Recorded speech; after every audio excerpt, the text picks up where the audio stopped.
अध्याय 1। बेचैन मन और पहला सवाल। रात के सन्नाटे में जब सब सो रहे थे, एक युवक अपने ही विचारों से लड़ रहा था। उसका नाम था आरव। जीवन की भागदौड़ में उसने बहुत कुछ पाया, लेकिन चैन और शांति कहीं खो चुकी थी। कभी दोस्तों की बातें चुभती, कभी परिवार की उम्मीदें बोझ लगती। उसके अंदर सवाल गूंजता, क्यों हर चीज हमारे मन के हिसाब से नहीं होती? क्यों हम दूसरों के शब्दों और हालात से इतने टूट जाते हैं? आरव अक्सर सोचता, काश कोई मुझे समझा पाता कि असली शांति कहां है। उस रात चांद पूरा था, लेकिन उसके दिल में अंधेरा छाया था। वह सोच रहा था, लोग मेरे बारे में क्या सोचते हैं? क्यों हर समय आलोचना मुझे परेशान कर देती है? क्यों मैं अपने ही मन का मालिक नहीं बन पाता? वह करवटें बदलता रहा, आंखों से नींद गायब थी। तभी उसके मन में आया, मुझे जवाब चाहिए, और यह जवाब मुझे सिर्फ साधारण लोग नहीं देंगे। मुझे ऐसे इंसान से मिलना होगा जिसने सच में जीवन को समझा हो। सुबह जब वह गांव के चौपाल पहुंचा, तो उसने बुजुर्गों को एक नाम लेते सुना, बुद्ध। लोग कह रहे थे, वह साधु है जिसने राजमहल छोड़ा और ज्ञान पाया।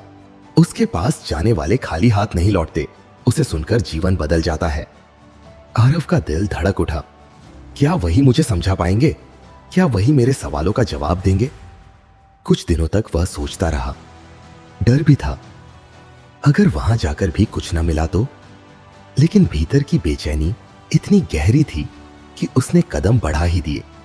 गांव से निकलते समय रास्ते में खेतों की हरियाली, नदी की ठंडी हवा और पक्षियों की आवाज उसे रोकने लगी। लेकिन उसके दिल की पुकार साफ थी, मुझे जाना ही है। कई दिनों की यात्रा के बाद आखिरकार वह उस स्थान पर पहुंचा जहां बुद्ध और उनके शिष्य ठहरे हुए थे। वहां सैकड़ों लोग थे। कोई सवाल पूछ रहा था, कोई ध्यान कर रहा था, कोई बस शांति से बैठा था। बीच में बैठे थे गौतम बुद्ध, साधारण वस्त्रों में, चेहरा शांत, आंखों में अजीब सी गहराई। उनके पास बैठते ही लगता था जैसे मन का बोझ हल्का हो जाए। आरव हिचकिचाया, लेकिन बुद्ध ने मुस्कुराकर कहा, आओ बैठो, तुम्हारे मन में क्या उथल पुथल है? यह सुनकर उसकी आंखों में आंसू आ गए। वह बोला, भगवान, मेरा मन मेरा कहां नहीं मानता। लोगों की बातें मुझे घायल कर देती है, हालात मुझे तोड़ देते हैं। मैं शांति चाहता हूं, पर हर पल बेचैनी से घिरा रहता हूं। मुझे बताइए, मैं अपने ही मन का मालिक कैसे बनूं? बुद्ध ने उसे ध्यान से देखा और बोले, तुम्हारा सवाल बड़ा है, लेकिन जवाब सरल है। मन एक जंगली घोड़े जैसा है। अगर उसे काबू करना सीख जाओ तो वह तुम्हें मंजिल तक ले जाएगा, लेकिन अगर तुम उसे खुला छोड़ दोगे तो वह तुम्हें गिरा देगा। आरव चौंका, तो क्या मन को रोका जा सकता है? बुद्ध ने कहा, रोका नहीं, समझाया जाता है। मन को आदेश नहीं, दिशा चाहिए, और वह दिशा मिलती है सजगता, अवेयरनेस से। आरव ने फिर पूछा, लेकिन मैं सजग कैसे रहूं? जब लोग मुझे गाली देते हैं, जब हालात बिगड़ते हैं, तब तो मैं टूट जाता हूं। बुद्ध मुस्कुराए और बोले, यही तो तुम्हारा पहला अभ्यास है। जब कोई तुम्हें गाली दे तो ठहर कर खुद से पूछो, क्या यह सच है? अगर नहीं तो क्यों परेशान होना? और अगर है तो यह सीखने का अवसर है। फिर बुद्ध ने एक दृष्टांत सुनाया। मान लो कोई तुम्हें उपहार लाए और तुम उसे स्वीकार ही ना करो, तो वह उपहार किसके पास रहेगा? देने वाले के पास। इसी तरह जब कोई तुम्हें अपमान देता है और तुम उसे स्वीकार नहीं करते, तो वह अपमान उसी के पास लौट जाता है। यह सुनते ही आरव का चेहरा बदलने लगा। उसने महसूस किया कि वह हर बार दूसरों की बातों को ऐसे पकड़ लेता था जैसे वह सच्चाई हो। लेकिन अब उसने समझा, अगर मैं ठहर जाऊं तो शायद मैं खुद को बचा सकता हूं। बुद्ध ने उसे ध्यान करने का तरीका बताया। आंखें बंद करो, सांस पर ध्यान दो, हर विचार को आते जाते देखो, लेकिन उनमें उलझो मत। आरव ने पहली बार यह अभ्यास किया। कुछ ही क्षणों में उसने अनुभव किया कि उसका मन थोड़ा शांत हुआ। अध्याय 2। बुद्ध का धैर्य और मन की शक्ति। आरव अब बुद्ध के आश्रम में कई दिनों से रह रहा था। पहले दिन जो बेचैनी और डर उसके मन पर भारी था, अब वह धीरे धीरे हल्का होने लगा। लेकिन उसका मन पूरी तरह शांत नहीं हुआ था। वह अभी भी सवालों से भरा हुआ था। क्या सच में इंसान अपने मन को काबू कर सकता है? क्या धैर्य और शांति इतनी ताकतवर होती है कि वे इंसान की किस्मत बदल दे? सुबह होते ही आरव देखता बुद्ध साधारण सा वस्त्र पहनकर नंगे पांव चलकर गांव में भिक्षा लेने जाते। लोग उन्हें आदर से भोजन देते और वे हमेशा मुस्कान के साथ स्वीकार करते। आरव को यह अजीब लगता, इतना महान व्यक्ति होकर भी इतने साधारण क्यों? अगर वे चाहें तो लोग उन्हें राजा बना देंगे, फिर क्यों वे इतनी सादगी से रहते हैं? एक दिन उसने यह सवाल बुद्ध से ही पूछ लिया, भगवान, आप तो राजा भी रह चुके हैं, क्या कभी आपको इच्छा नहीं होती कि फिर से वैसा वैभव मिले? बुद्ध ने मुस्कुराकर कहा, आरव, वैभव बाहर की चीज है और उसकी प्यास कभी नहीं बुझती। राजा को भी और ज्यादा चाहिए, साधारण को भी और ज्यादा चाहिए, लेकिन जो अपने भीतर राजा बन जाए उसे बाहर के ताज की कोई जरूरत नहीं रहती। यह सुनकर आरव देर तक सोचता रहा, क्या सच में बाहर की चीजें कभी संतुष्टि नहीं दे सकती? क्या असली संतोष भीतर से आता है? आरव ने देखा कि बुद्ध के पास तरह तरह के लोग आते, कोई गरीब, कोई अमीर, कोई दुखी, कोई क्रोधित, और हर कोई बुद्ध से कुछ न कुछ पाकर लौटता। एक दिन एक क्रोधित व्यक्ति आया। उसने बुद्ध से कहा, तुम धोखेबाज हो, तुम लोगों को गलत रास्ता दिखा रहे हो। लोग घबरा गए, लेकिन बुद्ध एकदम शांत बैठे रहे। उन्होंने बस इतना कहा, भाई, अगर तुम सोचते हो कि मैं धोखेबाज हूं तो तुम्हारे पास अधिकार है मुझे ऐसा कहने का, लेकिन यह जान लो कि तुम्हारे शब्द मेरी सच्चाई को बदल नहीं सकते। वह आदमी और गुस्से में चला गया, पर आरव भीतर से कांप गया। अगर कोई मुझे ऐसी बात कहता तो मैं तो सह नहीं पाता, पर बुद्ध ने इतनी शांति कैसे रखी? बुद्ध ने बाद में अपने शिष्यों को समझाया, धैर्य कमजोरी नहीं है, यह सबसे बड़ी ताकत है। क्रोध उस आग की तरह है जो पहले खुद को जलाती है और फिर दूसरों को, लेकिन धैर्य उस ठंडी छांव की तरह है जिसमें खुद भी सुख पाते हो और दूसरों को भी शांति देते हो। फिर उन्होंने एक और दृष्टांत सुनाया। कल्पना करो कि कोई तुम्हें तलवार से मारना चाहता है।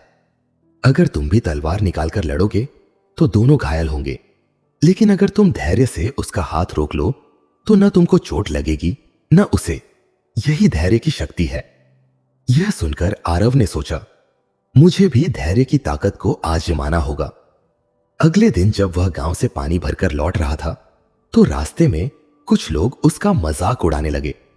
पहले तो उसका मन गर्म हुआ, लेकिन उसने बुद्ध की बात याद की, क्रोध आग है।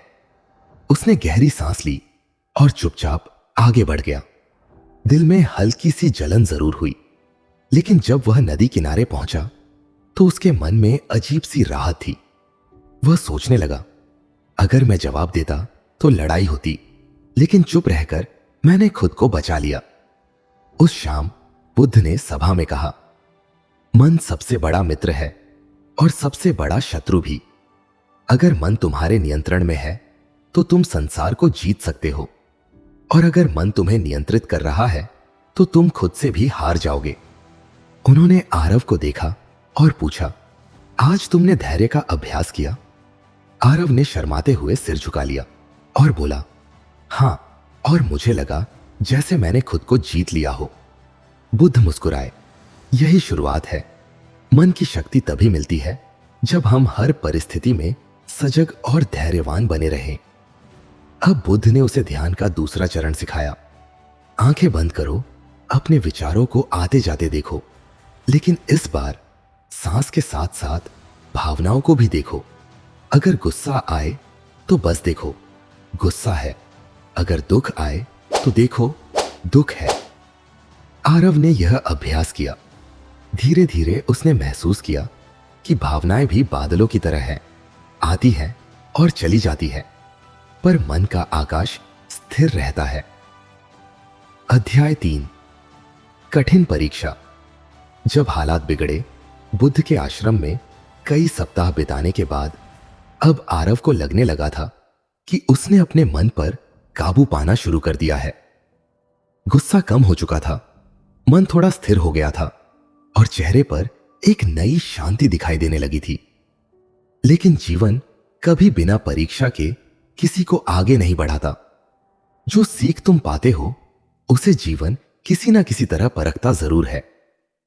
एक दिन बुद्ध ने आरव से कहा, अब तुम्हें अपनी सीख को जीवन में आजमाने का समय आ गया है। थोड़े समय के लिए अपने गांव लौटो और देखो कि क्या तुम परिस्थितियों में शांत रह पाते हो। आरव थोड़ा डर गया। गांव, वही लोग, वही बातें, वही ताने। अगर मैं फिर टूट गया तो? लेकिन बुद्ध ने आश्वासन दिया, परीक्षा से मत डरो। अगर तुम गिरोगे भी तो सीख और गहरी होगी।